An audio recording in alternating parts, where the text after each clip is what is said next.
They are going to kill me tonight. I am absolutely sure. But they don't know that I have a sister. This is the most disturbing story you will hear today. And I guarantee, you won't be able to stop watching until you find out how it ends.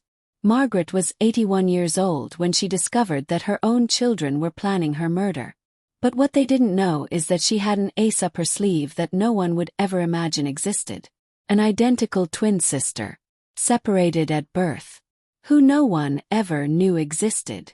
And for 4 months, these two women did something so risky, so absurdly improbable, that even the police didn't believe it when they finally discovered the truth. Before I start this story, you need to understand one thing. When you are 81 years old and discover that you are going to die at the hands of those you loved the most, you make impossible choices. Let's go back 6 months before everything started to fall apart. Margaret Harrington wasn't just a wealthy woman. She was a survivor. Margaret was born in 1938, during the height of the Second World War, in an orphanage in England. Adopted at the age of 3 by a well-off American couple who couldn't have children. She grew up in Connecticut in a traditional family, where she never lacked for material things, but always lacked human warmth. Margaret always felt that something was missing. A sense of incompleteness that she could never name. As if a part of her was absent. But she did what women of her generation did. She swallowed the feeling and moved on. At 22, she married Robert Harrington, heir to a textile fortune. They had 3 children. David, the eldest, calculating since childhood. Jennifer, the middle child, manipulative and always in financial trouble. And Thomas, the youngest, addicted to gambling since he was 20.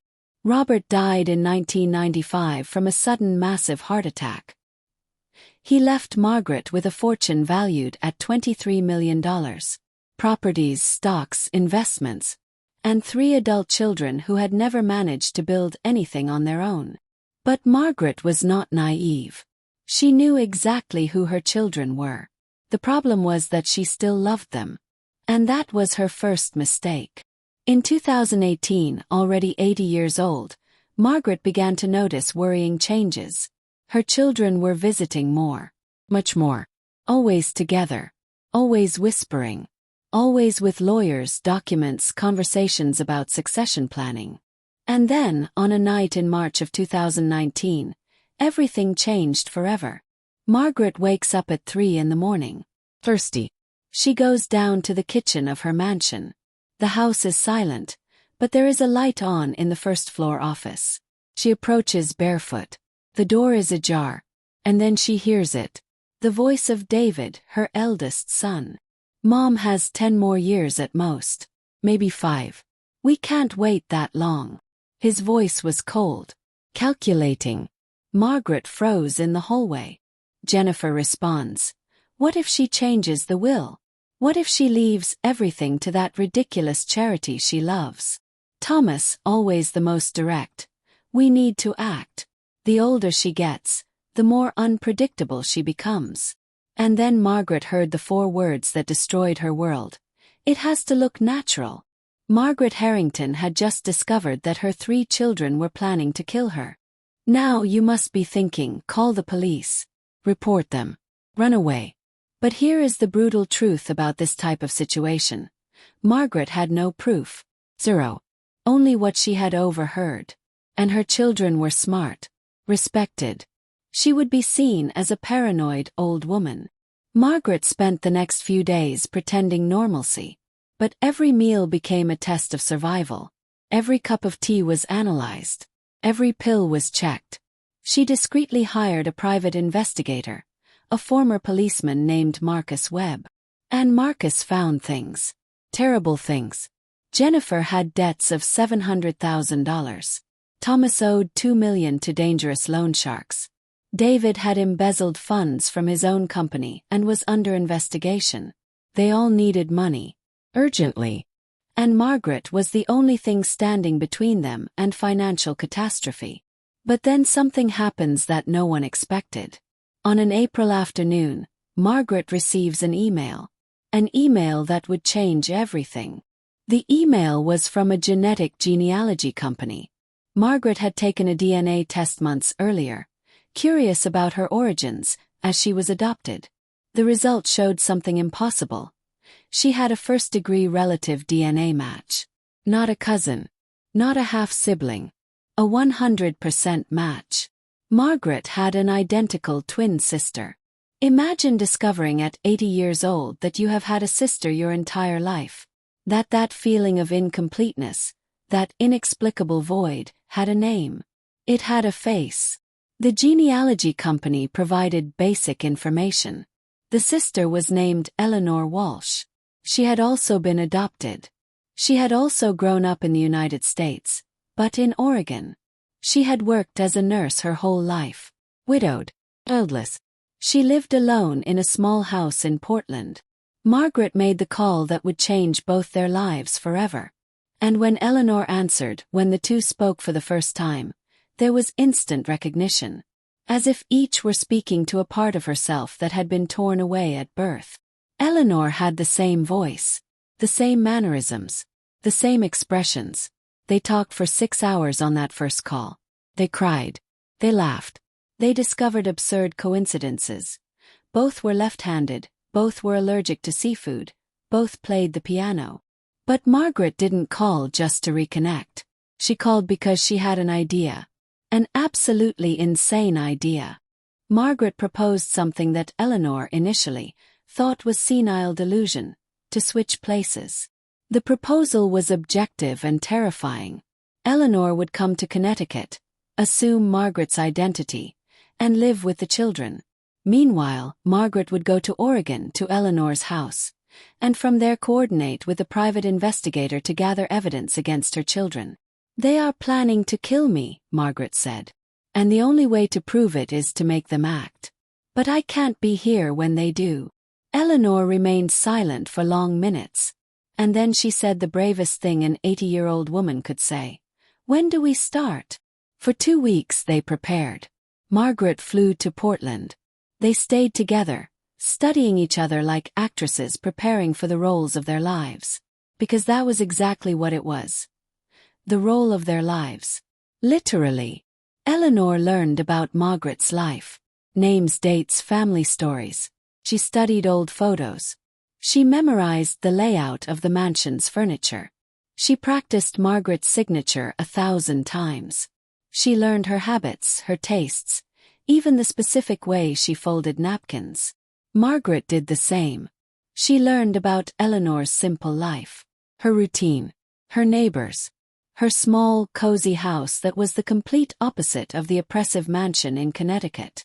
And then, on a May morning in 2019, the switch happened. Margaret left the house before dawn, claiming a trip to a spiritual retreat, something she did occasionally. She flew to Portland. Simultaneously, Eleanor boarded a flight to Connecticut. When Eleanor arrived at the Harrington mansion, her nephews, 3 people she had never seen in her life, greeted her with kisses on the cheek. And she had to hug them back. She had to smile. She had to be Margaret. "Welcome back, Mother," David said, holding her shoulders, looking directly into her eyes. And Eleanor felt a chill. 'Cause she knew. She knew that this man was planning to kill her sister. The first few days were terrifying. Every second was a test. Eleanor was living with 3 potential murderers. Every meal was Russian roulette. She started doing exactly what Margaret instructed, observing everything, noting everything, but imperceptibly. Eleanor was constantly afraid. But she also had something Margaret no longer had. Emotional distance. These were not her children. She could see them for what they truly were. Financial sociopaths. The children began to act almost immediately. Jennifer brought new medications. "The doctor said this will help you sleep better, Mom." But Eleanor, with 50 years of experience as a nurse, recognized them. They were not sleeping pills. It was a combination that, in increasing doses, could simulate a stroke. Eleanor did not take the medications. She pretended to take them. She discreetly discarded them. And every night she took notes. Date, time, who gave the medicine, what the medication was. She was building a case. David began pressuring her about the will. Seemingly casual conversations that were, in fact, interrogations. Mom, have you thought about updating that document? That charity? Do they really need that much? Thomas was more direct and therefore more dangerous. He started isolating Margaret. He suggested she shouldn't go out anymore, that it was dangerous, that she was becoming frail. He was preparing her for a plausible accident. Meanwhile, in Portland, Margaret was living a completely different life. For the first time in decades, Margaret was at peace. Eleanor's small house was cozy. The neighbors were kind. There was no mansion. There was no fortune. There were no children wanting to kill her. But Margaret was not on vacation. She was coordinating everything remotely. Daily calls with Eleanor via a hidden burner phone. Weekly meetings via encrypted video call with Marcus Webb, the investigator. And Marcus was discovering things. Increasingly worse things. He found emails between the three siblings. They weren't explicit, they were too smart for that, but the implications were clear. Discussions about accelerating the timeline. References to solving the problem. One email from Jennifer simply read, "I can't wait any longer. I need this to be over soon." Marcus also discovered that David had hired someone, a man with a criminal record. Prior arrests for assault, extortion. The type of person you hire when you need something done and you don't want to get your hands dirty. And it was then, 7 weeks after the switch, that the first real attack happened. It was a Tuesday night. Eleanor was alone in the mansion. The children had gone out, supposedly for a business dinner. She took the opportunity to have a video call with Margaret. But someone had returned. Thomas walked in through the kitchen door, silently. Eleanor didn't hear him. She was focused on the conversation with Margaret, wearing headphones. He saw her. He saw the hidden phone. He saw that she was talking to someone who looked exactly like her. Thomas froze. He tried to process what he was seeing. Eleanor noticed a reflection in the window glass. He turned. Their eyes met. And Thomas knew. In that moment he knew something was wrong. Terribly wrong.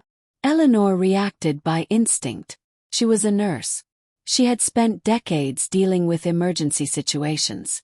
She stood up calmly, put the phone away, and looked directly at Thomas. And she said the boldest thing possible. "You are going to kill me tonight, aren't you?" Thomas was confused, disturbed. "Mother. What are you talking about?" But his voice was trembling. Because part of him suspected. Something was different. In her eyes. In her posture. Eleanor made a risky decision. She doubled down on the bluff. "I know everything. I know about the emails. I know about the plans. I know about the man your brother hired. And you know what else? The police know too." It was a lie. The police didn't know anything yet. But Thomas had no way of knowing that. He started to sweat, to tremble. And then he did something Eleanor didn't expect. He called David. He called right there in front of her. "David, we need to talk. It's about Mother. Something is wrong." Eleanor realized she had about 20 minutes before David and Jennifer arrived. 20 minutes to decide whether to continue with the plan or flee. She called Margaret. She quickly explained the situation. And Margaret said something Eleanor would never forget. "Don't run away. They need to try. It's the only way we'll have enough proof. Marcus is recording everything. But Eleanor, if you feel you are in real danger, promise me you'll get out of there." Eleanor promised. But she had no intention of keeping it.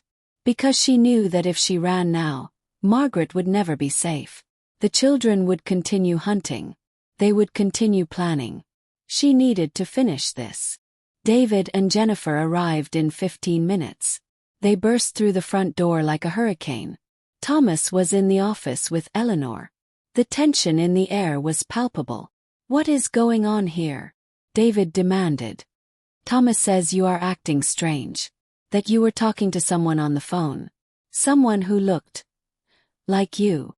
Eleanor was sitting in Margaret's armchair, her posture erect, her hands folded in her lap. And she did something extraordinary.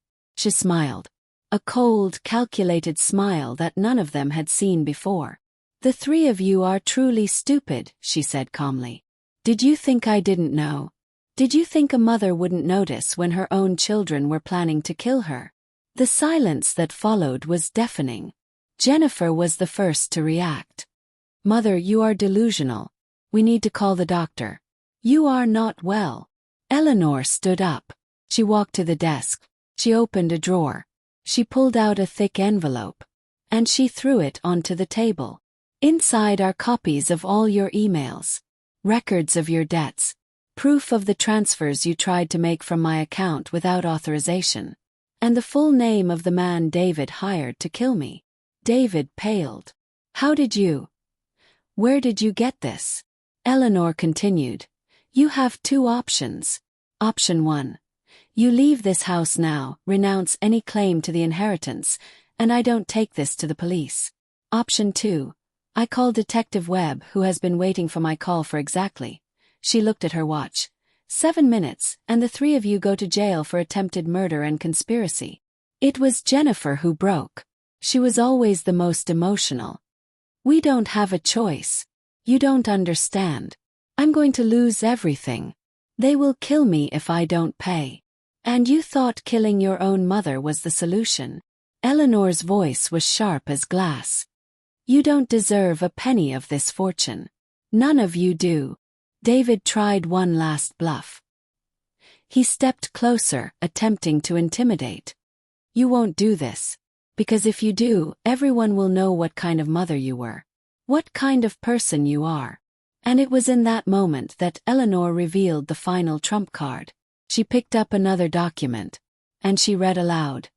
"I, Margaret Harrington, being of sound mind, declare that I revoke all previous wills.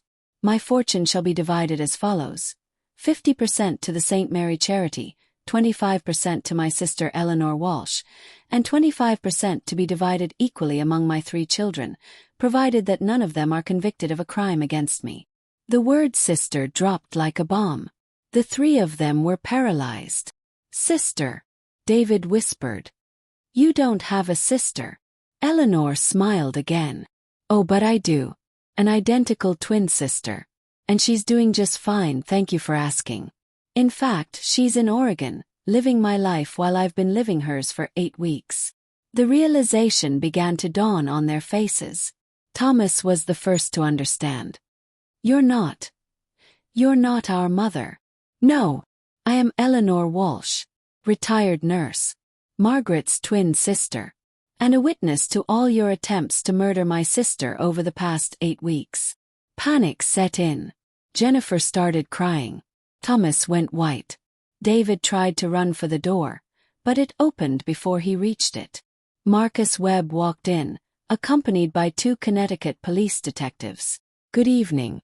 We have arrest warrants for David, Jennifer, and Thomas Harrington for conspiracy to commit murder and attempted murder."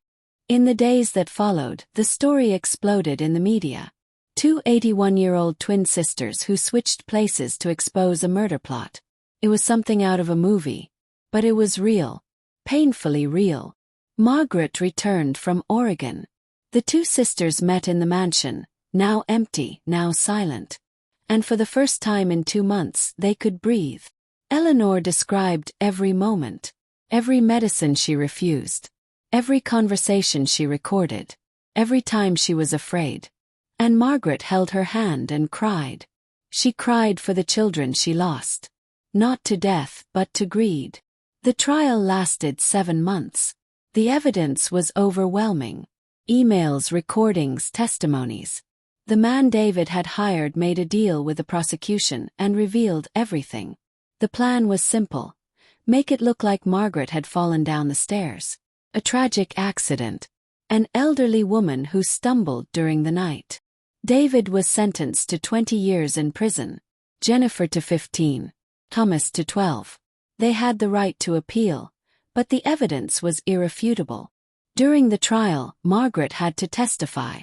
She had to look her children in the eyes and tell the truth. "I raised them. I loved them.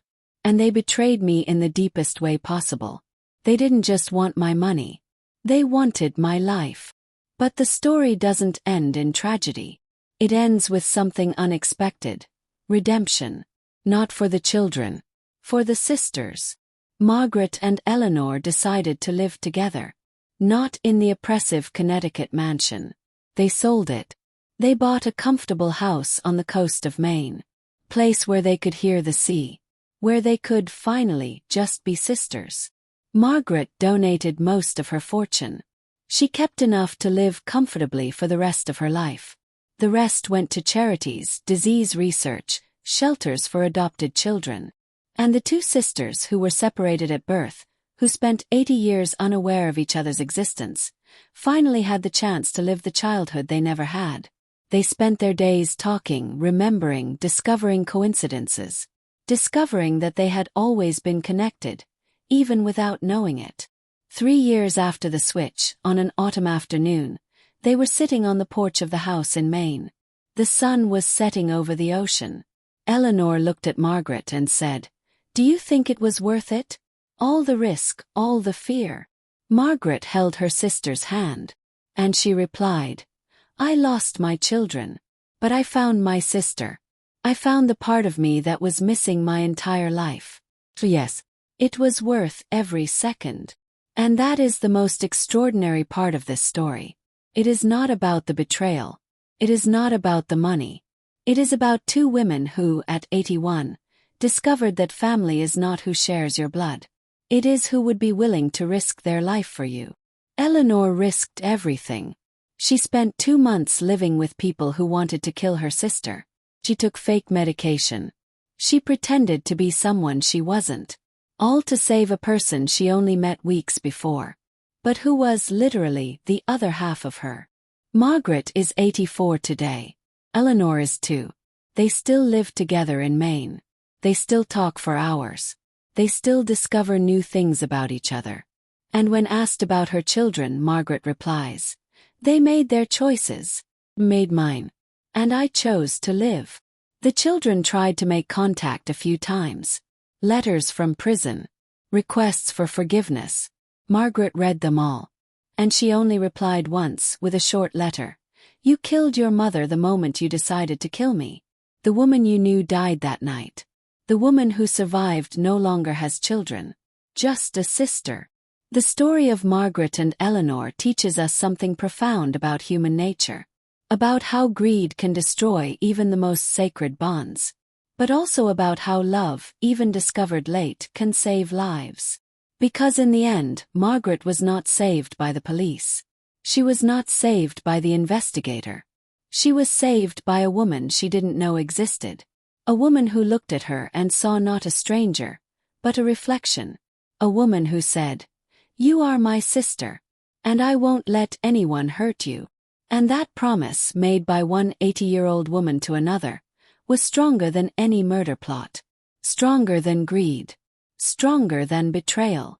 Margaret and Eleanor switched places for 4 months. But in truth, they exchanged much more than that. They exchanged empty lives for full lives. Loneliness for companionship.